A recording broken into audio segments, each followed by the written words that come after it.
Experience different है। वैसे concept समझाओ एक बार कि जैसे लोग कहते हैं कि अलग अलग टाइप के भूत होते हैं, जिन, छलावा, ऐसा कुछ होता है क्या? मतलब हाँ हाँ बिल्कुल होते हैं, अलग अलग तरीके के, जैसे इंसान हैं अलग अलग तरीके के, फिर तो भूत भी होंगे। स्पिरिट्स होती हैं? और आपने जिनसे पाला पड़ा है वो बताओ। मैं आपको एक स्टोरी का मतलब एक क्लाइंट, हाँ, क्लाइंट का किस्सा बताओ। तो मेरी एक क्लाइंट है, तो उसने बोला मैम मेरे को ना बहुत ज़्यादा अच्छा मेरी वेबसाइट पे ना सबसे ज़्यादा आकाशिक रिकॉर्ड्स रीडिंग चलती हैं। वैसे तो मैं टैरो भी करती हूँ, लेकिन होता है ना कि हर किसी का एक स्पेशल कुछ ना कुछ हो जाता है। तो उसने मुझसे आकाशिक रिकॉर्ड्स रीडिंग बुक करी अपने फाइनेंशियल ब्लॉकेजेस के लिए, ठीक है। तो मैंने बोला कुछ मत बताओ, कह रही नहीं मैं तो इतना फाइनेंशियल प्रॉब्लम है, इतना ये है, इतना वो है। उसको बोल रही हूँ रुक जा रुक जा रुक जा। और भाई एक बच्चा 13 साल का, पार्टीशन, चंपू बिल्कुल एकदम जैसे तेल लगा के होते हैं ना, स्कूल में बच्चे जाते हैं, स्कूल यूनिफॉर्म पहना हुआ एक बच्चा आ गया। और वो इतना रियल था, one of the most real experience जो मैं कभी भी नहीं भूलूंगी। और वो बोलता है दीदी, और वो दीदी को भी कुछ दीदा कर ऐसे कुछ बोल रहा था, कुछ डिफरेंट, एग्जैक्टली नहीं ध्यान। और उसने बोला दीदा, और मैंने वो बोला वो लड़की कह रही मैम आर यू ओके। तो पहले तो समझ ही नहीं आया हो क्या रहा है। फिर मैंने कहा सी आई एम सॉरी बट अभी आप रुक जाओ, आपका रिकॉर्ड ओपन हुआ है, मेरे को जो दिख रहा है एक बारी मेरे को ये बताने दो, ठीक है चीज़।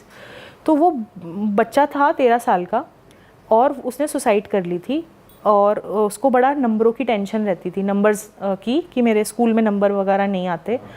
तो वो तो बस मौका ढूंढ रहा था कि एक साइकिक एनर्जी से उसको कनेक्ट हो। और वो पता है ये लोग बेचारे ना एक ज़रिया ढूंढते ढूंढते रह जाते हैं कि इनको कोई एक मीडियम मिले और ये अपनी बात को कहें और यहाँ से मुक्त हों, क्योंकि इनकी लाइफ भी अच्छी नहीं है, मतलब मौत के बाद अगर ये भटक रहे हैं तो। और सुसाइड वाला जैसे मैंने पहले भी आपको बताया, तो वो बच्चा मतलब बहुत बुरी तरीके से रोने लगा कि मैं भी रोने लगी उस एनर्जी के अंदर। और ऐसा होता है बट हमेशा नहीं होता कि, और बहुत ही एक्सट्रीम। तो ये एनर्जी मेरे से इतनी ज़्यादा कनेक्ट हो गई, क्योंकि कई बार ना हमारे कई सेम कॉमन पेन होते हैं। जैसे मैं स्टडीज़ में बचपन में अच्छी नहीं थी, तो मेरे को भी बहुत ज़्यादा फील होती थी वो चीज़ कि मैं अच्छी नहीं हूँ, I am not good for anything, कई बार ऐसा फील होता था। तो एक इमोशनली लेवल पे ज़्यादा और चीज़ वो ट्रिगर हो जाती है। तो इस बच्चे ने बोला, अपनी दीदी से बात करी, फिर उसने अपनी मम्मी को बुलाया। अच्छा मैं एक सेशन में 2 लोगों को नहीं बुलाती सॉरी, लेकिन उसने बोला कि नहीं मेरे को मम्मी से बात करनी है। तो उसकी मम्मी आई, उसने फिर सॉरी मांगा, और फिर जैसे ही इनका स्पिरिट गया, मैं तो ऑलरेडी इतना हैवी फील हो गई थी, फिर उसके पापा आ गए, हिज पापा वॉज ऑल्सो नो मोर। तो उन्होंने माफ़ी मांगी कि मैं इतनी जल्दी चला गया, एंड बहुत ही इमोशनल फैमिली वो चीज़ थी। फाइनेंशियल प्रॉब्लम इसीलिए हो रही थी क्योंकि वो जो बच्चा था उसकी स्पिरिट भटक रही थी अभी तक, तो उसको रिलीज़ करा। ऐसे तो बहुत सारे हैं, मतलब मैं कौन सा बताऊँ, ऐसा लगता है काफ़ी इंटरेस्टिंग हो आप। जैसे जिन वाला मैं आपको एक एग्जांपल बताती हूँ। मेरी एक क्लाइंट है, वो मुझसे लामा फेरा अपना रेगुलर बेसिस पे करवाती हैं। उनकी फैक्ट्री के अंदर आग भी लग गई थी, कोई रीज़न ही नहीं पता चला आज तक आग का रीज़न क्या है, ठीक है बहुत। तो उनके कुछ ना अनफॉर्चुनेट से इवेंट्स होते रहते हैं उनके उसके अंदर, फैमिली के अंदर। तो उन्होंने मेरे को बोला कि आप रिकॉर्ड्स चेक कर बताओ कि ये क्यों प्रॉब्लम आ रही है यहाँ पर। तो मैंने उन मैम के रिकॉर्ड्स, जो उन लेडी थी उनके रिकॉर्ड्स ओपन करे, तो मुझे ना कोई एक टर्बन पहने हुए दिखे, ठीक है। तो मैंने बोला कि कोई, अब वो तो फिर मैं ऐसे एक बारी को माइंड सोचता है कि इनकी फैमिली में कौन टर्बन पहन, ये लाइक ये तो दूसरे रिलीजन के हैं। तो मैंने कहा कि पर पता नहीं मेरे को एक दिख रहे हैं प्रोमिनेंट। अच्छा जैसे ही मैंने उनका थोड़ा सा डिस्क्रिप्शन दिया, तो उन्होंने किसी का नाम लिया, तो वो बिल्कुल एकदम क्लियर पिक्चर दिख गई। अच्छा। क्योंकि वो एक एनर्जी एक पिक हो गई। तो वो उनके पार्टनर थे उनके हस्बैंड के पहले, और वो अनहैप्पी थे, तो उनकी वाइफ को इस तरीके की एनर्जी कर रही थी। उनकी एक डॉटर है टीनेजर, और वो उसकी पिक्चर जब भेजती है ना हीलिंग के लिए, अच्छा पिक्चर देख के भी ना, जैसे आपको अब आप किसी की पिक्चर देखो तो ऐसे जनरली देख के लगे ना इंसान खुश है या दुखी है, थोड़ा तो हमें फील होता ही है ना, जैसे नॉर्मली आप लोगों को भी लगता होगा। तो उसकी आइज़ ना बहुत बड़ी बड़ी हैं, लेकिन उसकी आँखों को देख के ऐसा लगता था कुछ है, कोई दिक्कत है, कोई एनर्जी है। तो उसकी मैं हीलिंग्स करती थी नॉर्मली। अच्छा मुझे ना लामा फेरा हीलिंग करने के अंदर ना विजन दिखते हैं। अच्छा, तो उसके अंदर उसी क्लाइंट से रिलेटेड विजन्स या रैंडम विजन्स? नहीं, उसी क्लाइंट से रिलेटेड दिखेंगे क्योंकि उसकी प्रॉब्लम चल रही है। तो मैंने उसकी हीलिंग करी। हीलिंग करने के बाद मेरे को लाइफ में पहली बार ऐसा हुआ कि मुझे एक जिन दिखा, लाइक और वो जिन कैसे, ऐसे नहीं जैसे अपन अलादीन वगैरह में दिखाते हैं, ऐसी कोई चीज़ नहीं थी। वो एक बड़ी ही अजीब सी चीज़ थी, बहुत ही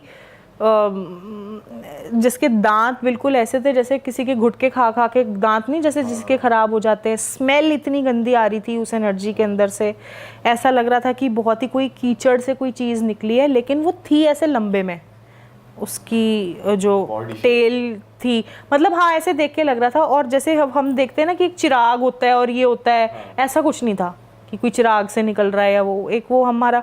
तो इससे ना एक ये चीज़ पता चलती है कि माइंड हमारी जो चीज़ें फिक्शनल देखता है ना, तो ये ज़रूरी नहीं है कि यही चीज़ें ऐसी दिखती होंगी, वो हमारे मन ने बनाई हैं। तो ये भी पता चल जाता है कि हम अपने माइंड से बना रहे हैं उन चीज़ों को, क्योंकि एक्चुअली कई बार हीलर्स बना भी लेते हैं अपने माइंड में बातें, और जो रियल चीज़ होगी फ़र्क दिख जाएगा। तो स्पिरिट को रिलीज़ कर दिया उसको, पर वो एक बारी में नहीं हुई।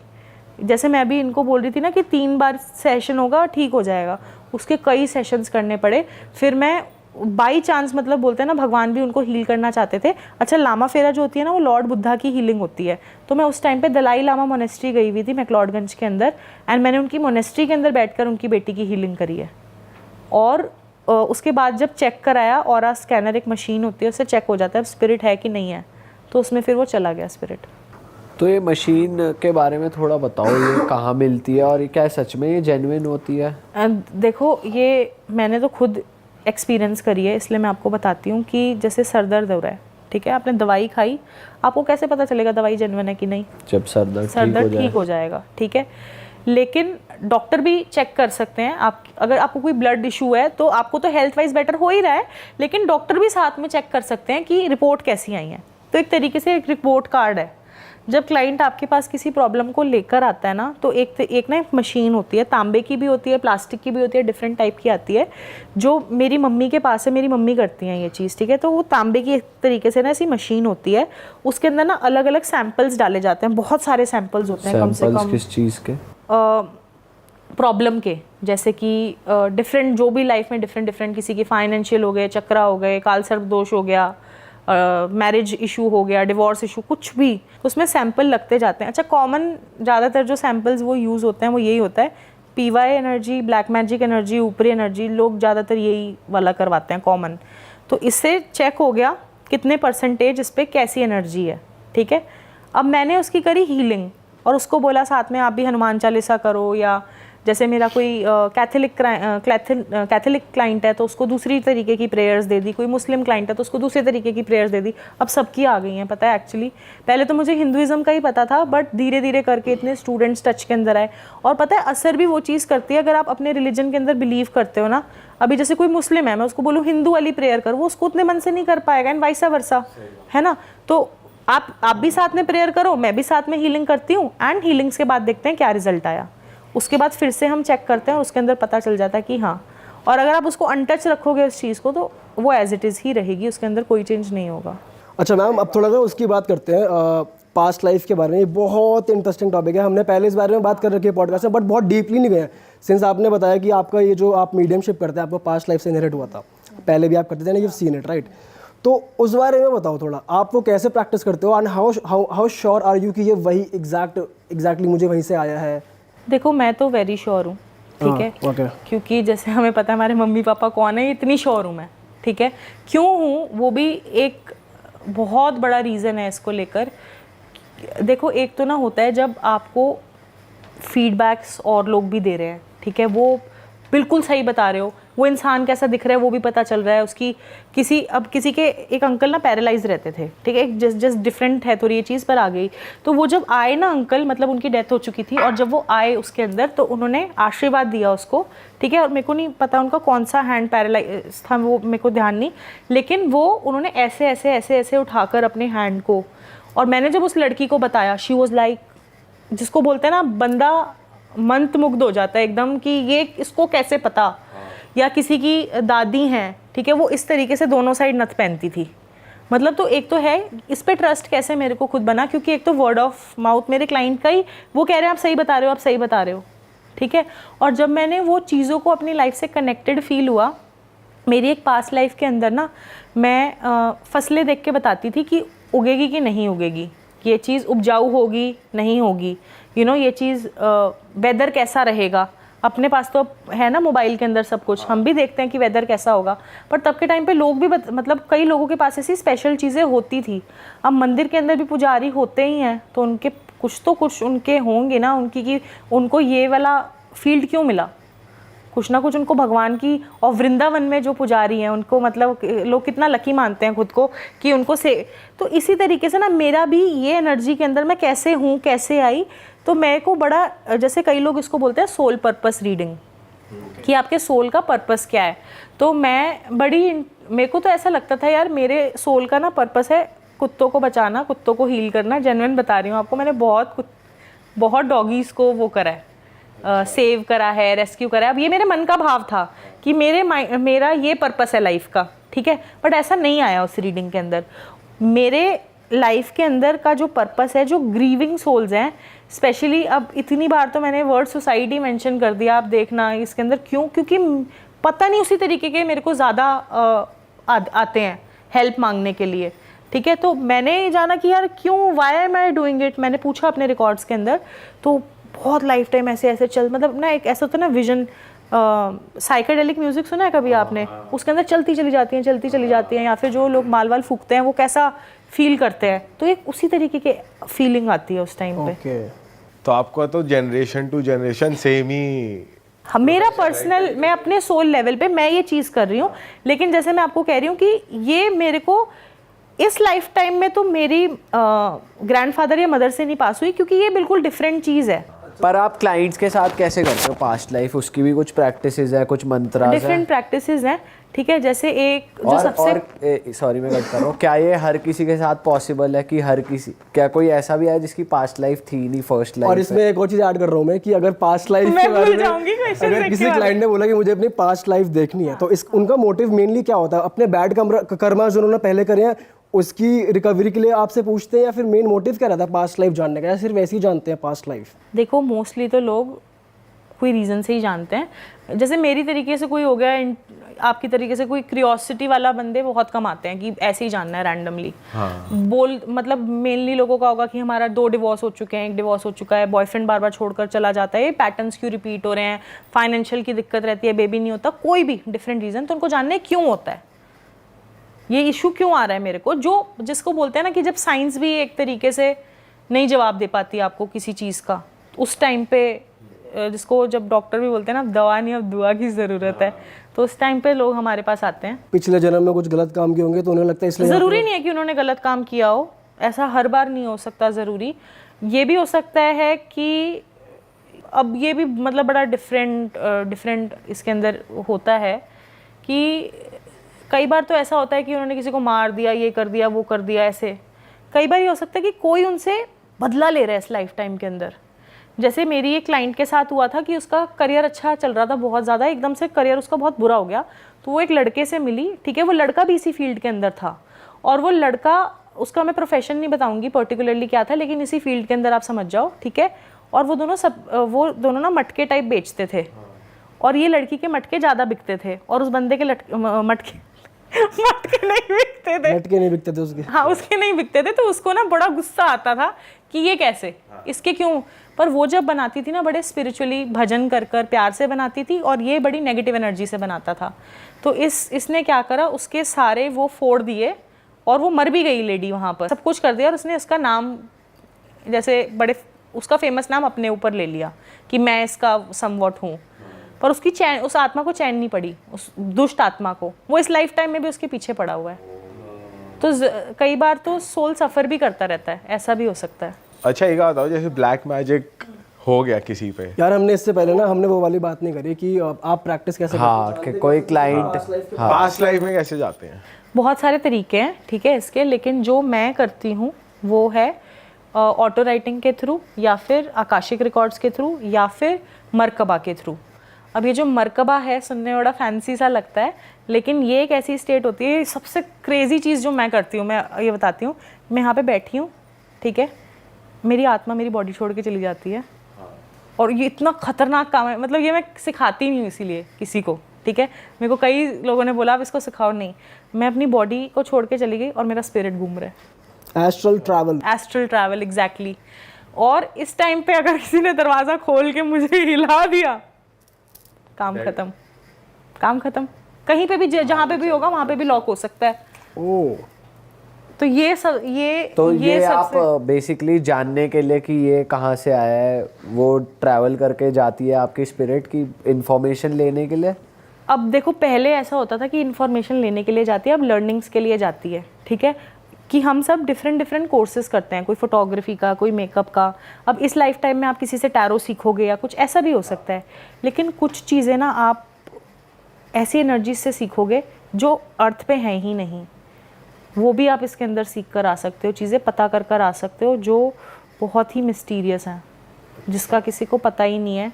और जैसे कई लोग ट्रिक्स करते हैं ना कि दूसरे रूम में सुनने के लिए, तो इसके अंदर जो है कि अगर आपके बारे में कोई कुछ बोल रहा है कहीं पर, किसी भी स्टेट में, या आपको पता लगाने हैं किसी के इंटेंशंस कैसे हैं, आप वो भी देख सकते हो। बट ये सबसे मेरे को वैसे सारी चीज़ें बहुत आसान लगती हैं जो मैं करती हूँ, बट ये मेरे को सबसे डिफ़िकल्ट लगता है करना।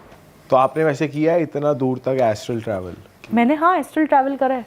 आप क्या देखते हो, कुछ बताना कि जब आप एक्सपीरियंस शेयर कर सकते हो आप? हाँ, मैं, और सबसे आसान तरीका है इसको करने का, आपको पता है एस्ट्रल ट्रैवल गायत्री मंत्र से भी किया जा सकता है। मतलब इसके बहुत सारे तरीके होते हैं मरकबा करने के, लेकिन गायत्री मंत्र is one of those. But वो हम जैसे लोग नहीं कर सकते ना, ऑफ कोर्स आपको एक ब्लेसिंग ही मान लो। नहीं कर, वो देखो, अगर ठान लो तो कुछ भी कर सकते हो। हाँ, मतलब उस अपने आप को स्टेज पर लाना पड़ेगा ना, बॉडी लाना, को वो तो ऑफ कोर्स लाना पड़ेगा। तो इसके अंदर जैसे मेरा सबसे पहले, मेरे को कोई चीज़ अपनी लाइफ से ना, बहुत प्रॉब्लम चल रही थी मेरी लाइफ की, कोई एक पर्सनल प्रॉब्लम, तो मैं जानना चाहती थी कि मैं क्या करूँ इस प्रॉब्लम में, क्या है आगे, कि रहूँ तो क्या रहेगा, नहीं रहूँगी तो क्या रहेगा। तो मेरे को वो एनर्जी ना ऐसे मेरा हाथ पकड़ के, लिटरली मैं ऐसे बता रही हूँ कि वो जब उस एनर्जी ने मेरा हाथ पकड़ा होगा ना, मतलब मेरी रिंग भी ऐसे दब रही थी ना, तो मुझे वो फील हो रहा था, मतलब वो चीज़ इतनी रियल थी, इतनी रियल थी। तो वो मेरा ऐसे हाथ पकड़ के लेके गई वो एनर्जी, और हर बार ऐसा नहीं होगा कि आपको फेस दिख गया, उसकी बॉडी दिख गई या वो, एंड उसने मुझे दिखाया कि तेरी ये दुर्गति होगी अगर तू इस सिचुएशन के अंदर रही तो। और दुर्गति क्या थी वो? पर्सनल लाइफ का कुछ था मेरा, बट तो फिर मैंने वो डिसीजन नहीं आगे कंटिन्यू करा अपनी लाइफ के अंदर, कि क्योंकि जब वो एक चीज़ दिख गई तो मैंने उस चीज़ को नहीं करा। और मेरी लाइफ में तो मैंने कहा मैं कैसे मैनेज करूँगी, मतलब मेरा बेबी इतना छोटा है, और मैं उस टाइम पे जॉब कर रही थी, लाइक मैं ये भी करती थी बट जॉब भी कर रही थी। तो कोविड के टाइम पे जॉइन बैक करना था हमें, पीपी किट पहन कर जाना था, तो मैं बहुत डर गई थी कि मैं कैसे करूँगी उस चीज़ को। तो मैंने लॉर्ड विष्णु पे मैं बहुत ज़्यादा मानती हूँ, लॉर्ड विष्णु, कृष्ण भगवान, बुद्धा, ये सब एक ही अवतार हैं। तो मैंने इनको बोला आप देख लो बस, अब कुछ भी मैं बता नहीं सकती, बाय गॉड्स ग्रेस पता नहीं कैसी भगवान की कृपा हो गई, फाइनेंशियली इतनी कृपा हो गई, इतनी कृपा हो गई कि समझ ही नहीं आता था कैसे हो गई यार। मैं इतना अर्न कर सकती हूँ, मतलब मेरे को तो, मैं तो सोच के बावली हो गई, जिसको बोलते हैं ना, लाइक लिटरली, कि ये कैसे हो गया यार, मेरी मतलब लॉटरी लग गई है, क्या हो गया।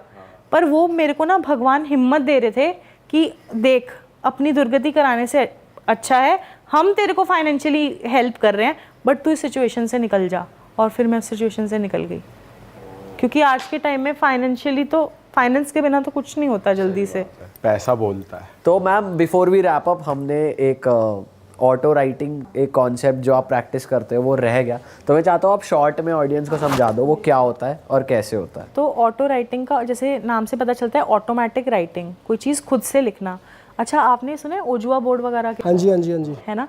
तो ये क्या है, पहले मैं आपको बताती हूँ कि ये लोग प्लानचेट, ओजुआ बोर्ड, हॉस्टल की बड़ी कहानियाँ सुनी होगी, हर हॉस्टल बोलते हैं ग्रेवयार्ड पे बना हुआ है ये वो, ऐसे आपने काफ़ी चीज़ें सुनी होंगी। तो बच्चे क्या करते हैं कि मज़े लेने के चक्कर में, कॉलेज में तो सभी एक ही जैसे होते हैं मेरे ख्याल से, हम ये कर देखेंगे, स्पिरिट बुला के देखेंगे। तो मैं आपको ना दोनों में एक डिफरेंस भी बता रही हूँ, इसलिए मेरे को थोड़ा सा इसको बताना पड़ रहा है। तो मेरी एक स्कूल में एक फ्रेंड थी, वो दीदी उसकी हॉस्टल में गई, उनकी हॉस्टल की जो लड़की थी रूममेट, जब उन्होंने वापस ज्वाइन करा तो शी वॉज नो मोर, उसकी दीदी ने। तो इन सब लोगों ने बोला हम इसके स्पिरिट को बुलाते हैं, ओजुआ बोर्ड करके, ओजुआ बोर्ड कर बुलाते हैं, ठीक है। तो उन्होंने बुलाया। अच्छा, कुछ लोग प्लान चिट से बुलाते हैं, चिट से कर। अब ये गलत, मैं अब अब देखो किसी भी चीज़ का गलत या सही डिसाइड करने वाली मैं नहीं हूँ, लेकिन अगर आप किसी स्पिरिट को परेशान करने के लिए बुला रहे हो, चाहे फिर वो किसी भी मेथड से बुला रहे हो, वो गलत है। तो उन्होंने इस तरीके से जो है उस स्पिरिट को बुलाया और उसके बाद पर ऐसा होता है कि ouija बोर्ड से आ जाती हैं स्पिरिट? हाँ, बिल्कुल बिल्कुल, पर वो डिपेंड करता है कि उस जगह स्पिरिट है कि नहीं, आपने कैसे बुलाया है, कैंडल लाइट करी है कि नहीं। क्योंकि स्पिरिट्स तो ना देखो, आप मतलब समझ लो ना, अकेला कोई बोर इंसान बैठा है, ठीक है, तो उसको तो लगेगा अरे मेरे को तो टेंशन मिल रही है, वो क्यों नहीं आएगा। स्पिरिट आएगा या आएगी, बिल्कुल होगा वो चीज़। तो उन्होंने ये सब गड़बड़ कर दी एंड वो स्पिरिट जाने का नाम ना ले, बहुत इशू हो गए। और जो सेम टेंडेंसीज उस लड़की को थी जिसकी डेथ हुई थी, वो इसकी सिस्टर के अंदर आ गई। तो ये चीज़ बहुत ही मुश्किल से रिजॉल्व हुई। तो ये मेरा मैसेज है ऑडियंस को लेकर कि ऐसे यूट्यूब वगैरह से देख के ट्यूटोरियल वगैरह, प्लीज़ इस चीज़ को एक्सपेरिमेंट मत करना। ये बहुत आपकी जान को भी खतरा हो सकता है इस चीज़ को लेके, तो ऐसी बिल्कुल भी मत करो। स्पिरिट्स को परेशान नहीं करना चाहिए। और जो ऑटो राइटिंग होता है वो बहुत ही सेफ तरीका है, वो मैं इसलिए बता रही हूँ क्योंकि इसके अंदर आप क्या करते हो, एक प्रेयर लिखते हो गार्जियन एंजल को, जो हर इंसान का ना एक एंजल होता है, एक फरिश्ता होता है, और इसका वर्णन डिफरेंट रिलीजन्स के अंदर भी है, ठीक है। तो जब आपने वो प्रेयर करी, अब ये सेफ तरीका इसलिए है क्योंकि स्पिरिट मेरे साथ बैठ के ऐसे गप्पे लड़ा के मेरे को नहीं बोल रहा अच्छा अब ये लिख, ऐसा नहीं होगा। तो अगेन उसका एंजल मुझे बता रहा है पूरी इन्फॉर्मेशन। तो मैं सबसे पहले पता है जैसे एक अंकल का किया था, तो मैंने उनसे पहले पूछा कि what food do you like, ऐसे कंफर्म करने के लिए कि इन्हीं का स्पिरिट आया है ना। कई बार वो कौन सा वो बोलता था, आमिर खान एक मूवी में बोलता था ना, रॉन्ग कनेक्शन लग गया, रॉन्ग नंबर लग गया, वो पीके में। हाँ, तो ऐसे रॉन्ग नंबर नहीं लगना चाहिए। कई बार ऐसा भी हो सकता है कि दूसरा स्पिरिट अवेलेबल हो, कुछ ऐसा भी हो सकता है। तो मैंने पूछा अंकल आपको कौन सा फ्रूट पसंद था, तो अंकल ने बोला ग्रेप्स। तो मैंने उनकी वाइफ कनेक्टेड थी, तो she started crying and she showed that on the table, पूरा ग्रेप से फिल्ड है। एंड वो ग्रेप्स इतना ज़्यादा घर में इसीलिए लाते हैं कि उसके हस्बैंड को इतने ज़्यादा पसंद थे। तो ये कंफर्म हो गया कि अभी बेसिकली आप पेन उठाते हैं, उनकी स्पिरिट आप में आती है, हाँ, फिर वो ऑटो राइट होता है बेसिकली। हाँ, तो ऐसा नहीं है कि पेन हवा में चल रहा है, ठीक है, मेरा हैंड ने ऐसे पकड़ा हुआ है, बट पेन अपने आप मूवमेंट मूव होगी। हो हाँ, और वो साफ हैंड राइटिंग। मेरी तो हैंड राइटिंग ऐसे भी बहुत ज़्यादा डॉक्टरों से भी ज़्यादा बुरी है और वो और ज़्यादा बुरी हो जाती है जब मैं उसको लिखती हूँ, लेकिन कई बार नक्शे बन जाते हैं।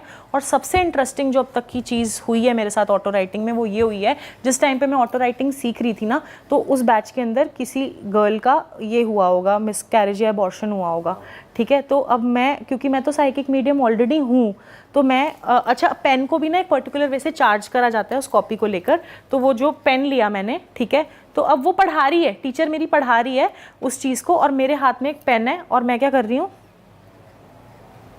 मतलब अगर आप मेरे को देखो ना तो आपको लगेगा कि ये तो बिल्कुल ही आउट है बंदी, है क्या कर रही है। और ऐसे ऐसे कर मैंने पूरा पेज स्क्रिबल कर दिया। अब सारे मेरे आसपास वाले भी ऐसे, मैंने अपनी टीचर को बोला, मैंने कहा I am very sorry but I need to take a pause and I have to show you this what is happening. तब तक हमने प्रेयर भी पढ़नी नहीं स्टार्ट करी थी, बट ये होता है ना जैसे आप वृंदावन पहुँचे नहीं हो लेकिन उस एनर्जी के अंदर तो आ गए हो आप। तो मैंने उसको दिखाया, तो उसमें से एक लड़की बोल पड़ी this is energy of a child, और उसमें से दूसरी लड़की ने चैट बॉक्स में लिख दिया एनर्जी ऑफ अ चाइल्ड।